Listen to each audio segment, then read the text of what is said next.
Good evening, Rita. Ready for another exciting news broadcast? Exciting? More like exhausting. Why do you always have to be so perky? I'm just trying to bring some energy to the show. Keep things interesting. Well, I think we can be interesting without you bouncing off the walls like a hyperactive child. Hey, I'll have you know I get plenty of sleep. And besides, I think our viewers like a little enthusiasm. Maybe. But you could tone it down just a tad. You're making me look bad by comparison. Oh, come on. You're the brains of the operation. I'm just here to add some flair. Flair? Is that what you call it? I call it obnoxious.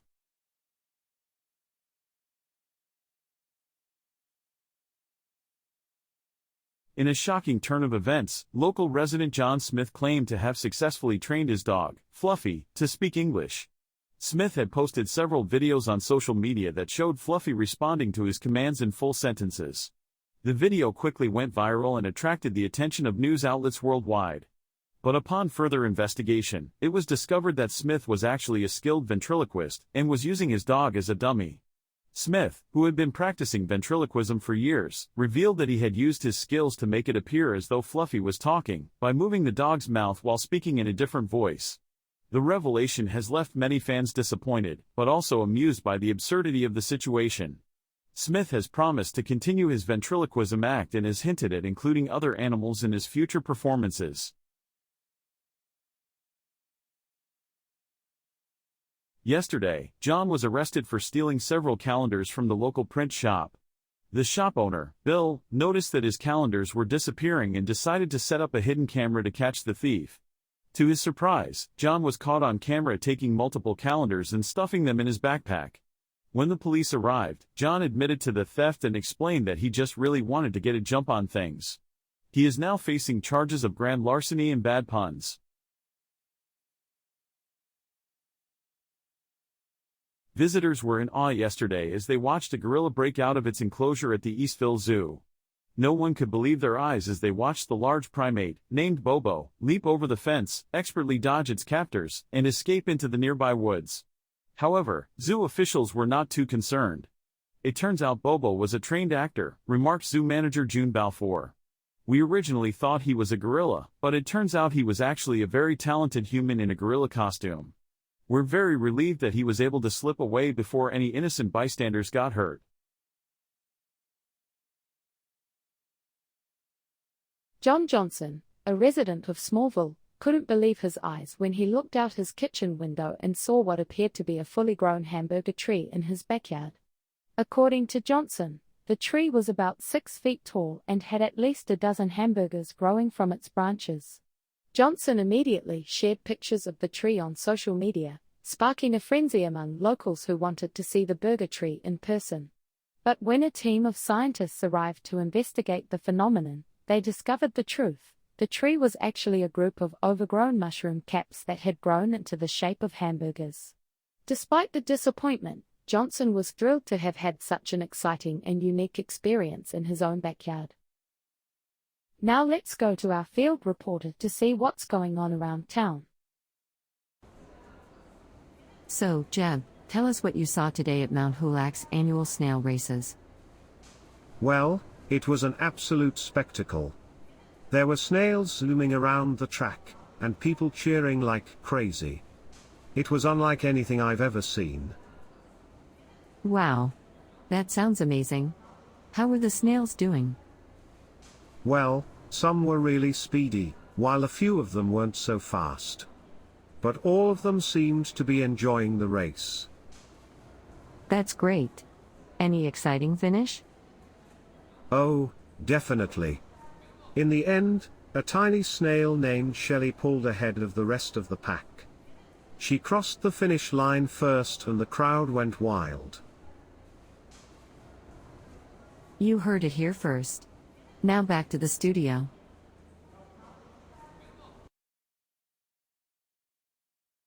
Welcome back to our daytime news segment. I'm your correspondent, Rick, and today I have a truly unique product to introduce to all of you. Oh boy, what weird thing do you have for us now, Rick? Well, Rex, prepare to be amazed. Introducing the latest innovative product, the half-full glass bottle. Wait, are you serious? A glass bottle half full of some unidentified liquid? That's the best you could come up with, Rick. Oh, come on, Rita. Don't be so quick to judge. This product is truly like nothing you've ever seen before. I don't know, Rick. It looks like a failed science experiment to me. What's even the purpose of this half-full bottle? Well, Rex, it's actually designed to challenge our perception of optimism.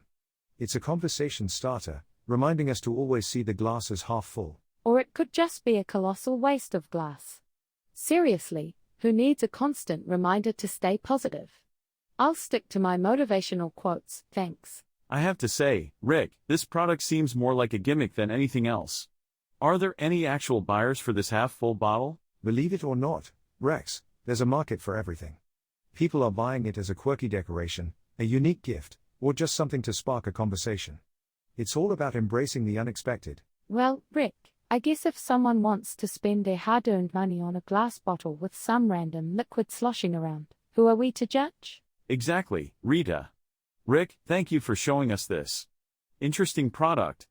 I guess it takes all kinds to appreciate the half-full bottle. You're welcome, Rex and Rita. It's been a pleasure as always. Remember, folks, sometimes it's the little things that bring a smile to our faces, even if it's a half-full glass bottle. Stay positive.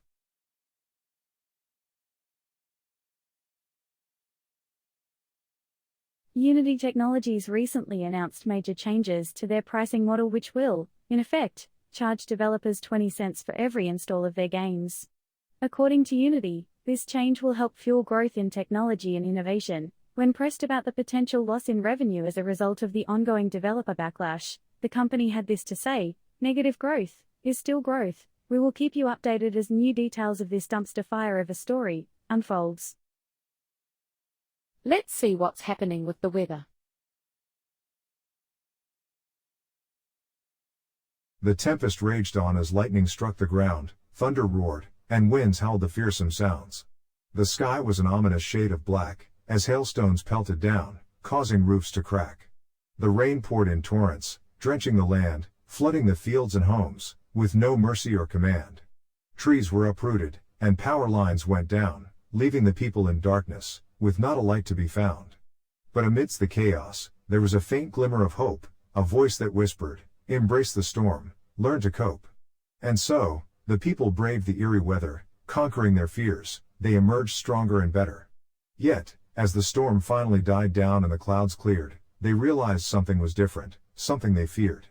For the voice that once gave them solace and strength had echoed a chilling phrase: "Beware, for the storm shall return, with a new and lethal length." Peter Parker, a resident of downtown, has declared a strike against Donut Cha No, a popular donut shop that has stopped making his favorite pastry, the Boston creme pie donut. Parker, a self-proclaimed donut enthusiast, claims that he will not budge until the shop brings back the iconic donut. He has set up camp outside the shop, surrounded by picket signs and a DIY donut mascot costume.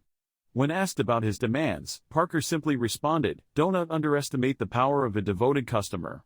The staff at Donut Cha No have not yet commented on Parker's strike, but their business has taken a significant hit as loyal customers join Parker in solidarity. It remains to be seen how long Parker's strike will last, but for now, the whole city is abuzz with the news of this donut drama. In a stunning upset at the National Cheese Sculpting Championship, local resident Emily Smith managed to take home the top prize with her life-size bust of former President George W. Bush, superbly rendered entirely out of sharp cheddar. The judges were stunned by the level of detail and accuracy in the sculpture, from the wrinkles in the president's face down to the stitching on his suit. When asked about her inspiration, Smith stated that she has always been a big fan of Bush's policies and leadership style, and wanted to honor him in a unique way. She spent over 6 months perfecting her craft, experimenting with different cheese types and developing a precise method of sculpting. To add another layer of realism, Smith then added a specially scented spray to the cheese to capture the scent of the former president's hair gel. Some members of the audience were a bit unsettled by the sight of the cheese resembling the former president, but most seemed to be delighted by Smith's talent and creativity. Online reactions have been mixed, with some calling it the most disturbing cheese sculpture ever created while others praise it as a true masterpiece of dairy art. Regardless of the controversy, Smith is already planning her next sculpture, saying she hopes to honor another political figure soon. She is grateful for the publicity the award has brought to her hometown, declaring that it has been a great day for cheese in America. In a bizarre turn of events, local resident Sarah Johnson discovered that her house is, in fact, haunted by a group of friendly ghosts who love nothing more than cooking in her kitchen. Johnson, 34, had been living in the house for several years but never suspected anything unusual until recently when she noticed pans clattering and food disappearing from her fridge. Initially, she was terrified, thinking that burglars were breaking into her house. But, after a few days of investigation, she realized that the culprits were something much more supernatural. The ghosts, who identify themselves as Fred, Mary, and George, have been cooking elaborate meals every night and leaving the dishes immaculately clean afterward. Johnson has even woken up to fresh-baked bread and warm muffins on her kitchen counter, which the ghosts apparently make just for fun. Although the whole situation is a little unsettling, Johnson is trying to make the best of it. She has even started leaving notes for the ghosts, asking them to try out new recipes and leave her reviews. It's not every day that you get to share your house with some friendly ghosts who also happen to be world-class chefs, Johnson says. I'm just happy that they seem to enjoy cooking as much as I enjoy eating. While some might find the idea of living with ghosts unsettling, Johnson says that she feels safer than ever. Fred, Mary, and George are the nicest housemates I've ever had, she says. They never make a mess and always clean up after themselves. Plus, they make amazing food. What more could you ask for? Whether or not other people will be as excited about the prospect of sharing their living space with ghosts who love to cook remains to be seen. Now let's go to our field reporter to see what's going on around town. So, can you tell us what happened? Sure. I was walking by the lake when I saw this fisherman. He had on a weird knitted outfit, and was hanging colorful yarn bombs from the trees. He called it his new hobby. That's certainly an interesting hobby. What did you think of it? Well, at first I was a bit confused, but then I saw how much he was enjoying himself, and I have to admit, it was quite entertaining. You heard it here first. Now back to the studio.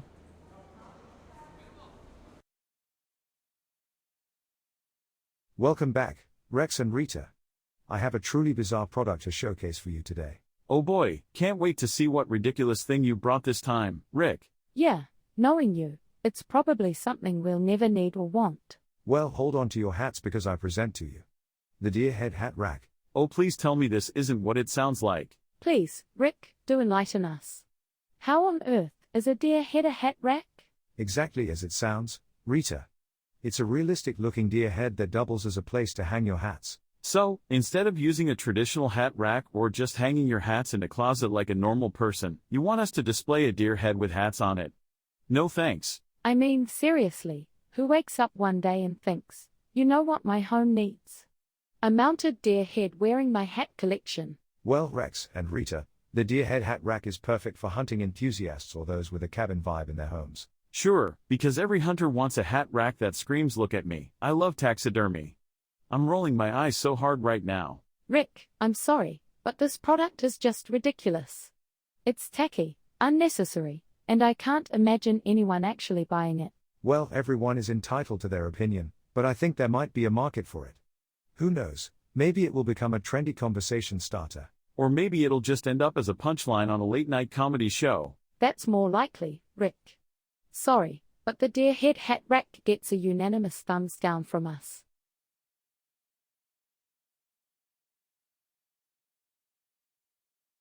On Tuesday, engine toolmaker Unity Technologies announced changes to their pricing model that are clearly meant to make the slightly less terrible offering they actually want to make more palatable to the developer community. This is a classic tactic when you're going to war. Apparently, against your target demographic, the loyal customer base. I'm sure there's something about this in Sun Tzu's The Art of War. Here it is, Chapter 8, Digging Your Own Grave. To victory. Huzzah! Stay tuned for more information about that slight and pre-planned rollback to the new pricing model. Let's see what's happening with the weather. Good morning. Today's weather is going to test your limits and push you to your boundaries. The skies will be dark, and the clouds will be heavy, bringing with them torrential rains and howling winds. But don't let that discourage you, my friends, for it is during the storm that we find our strength. Embrace the darkness and let the thunder be your battle cry. Let the rain wash away all your fears and doubts. And when the storm passes, you will emerge stronger and more powerful than ever before. So let us face the tempest with open hearts and unyielding resolve. Let us stand tall and weather the storm together. Remember, there is no sunshine without the rain. Let this storm make you stronger. We've come to the end of today's top stories. Join us next time, when we'll be reporting from outer space, with the help of our alien friend, Bob.